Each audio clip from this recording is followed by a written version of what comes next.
એ પેલો ઇન્ટરવ્યૂ જોયો કે નહીં, જોન અબ્રાહમવાળો બિયર બાઇસેપ્સનો રણવીર આલાબાલિયા સાથે? શું વાતો કરી એણે કીધું કે 1999માં એની જે કે સેલરી મળતી હતી 6,500 રૂપિયાની, એમાંથી સારું એવું અમાઉન્ટ બચાવતો હતો, કારણ કે મારા કોઈ ખર્ચા જ નથી એમ કહેતો હતો. અને સારી એવી અમાઉન્ટ ઇક્વિટી ઓરિએન્ટેડ મ્યુચ્યુઅલ ફંડમાં મૂકતો હતો. 3 વર્ષમાં એને 60,000 રૂપિયાનો પ્રોફિટ પણ બુક કર્યો, બોલો. અને પછી એણે ઇન્વેસ્ટમેન્ટ હજી પણ એની અંદર ચાલુ જ છે.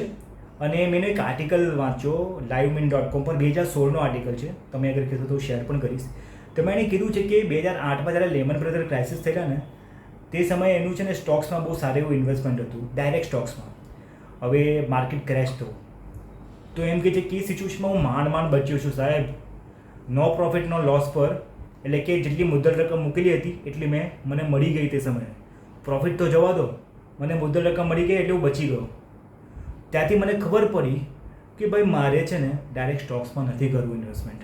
મારા માટે સેફ છે, લેસ રિસ્કી જે છે તે છે ઇક્વિટી બેઝ મ્યુચ્યુઅલ ફંડ્સ. તો ત્યારથી મેં એની અંદર ઇન્વેસ્ટમેન્ટ મારું વધારી દીધું.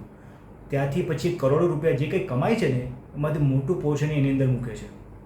તો કહેવાનો મતલબ એ છે દોસ્ત કે અગર એ વ્યક્તિ કે જે આટલી બધી બ્રાન્ડ એમ્બેસેડર છે, આટલો મોટો એક્ટર છે, આટલા બધા પિક્ચરોને પ્રોડ્યુસ કરે છે, વિકી ડોનર એનું પ્રોડક્શન છે, મદ્રાસ કાફે એનું પ્રોડક્શન છે, પ્લસ એ ઘણી બધી પ્રોપર્ટીઝને હાયર કરે છે, ફૂટબોલ ટીમ્સનો એ ઓનર્સ છે, ઘણી બધી ફૂટબોલ ટીમ્સનો એ ઓનર છે.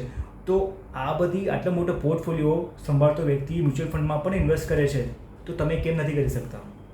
તો તમે પણ સ્ટાર્ટ કરો. એટલીસ્ટ આવા લોકો પાસેથી શીખો. આવા લોકો પબ્લિકમાં બહુ ઓછા આવતા હોય અને આવી રીતે ઓપનલી વાત બહુ ઓછા કરતા હોય.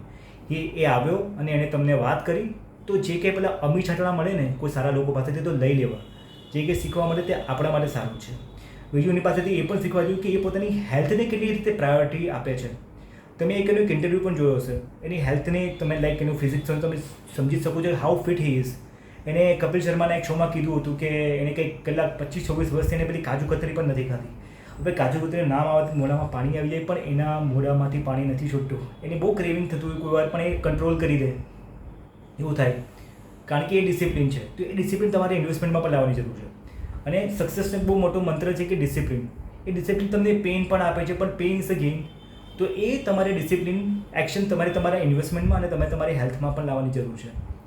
તો એ તમે લાવશો તો તમે તમારી હેલ્થ અને જે actual physical the money wise એ વેલ્થ છે તે પણ તમે ક્રિએટ કરશો.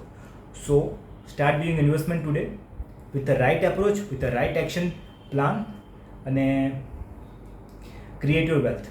શીખો આ લોકો પાસેથી અગેન. અને બી હેલ્ધી, બી વેલ્ધી. કંઈ કામ હોય તો કહેજો.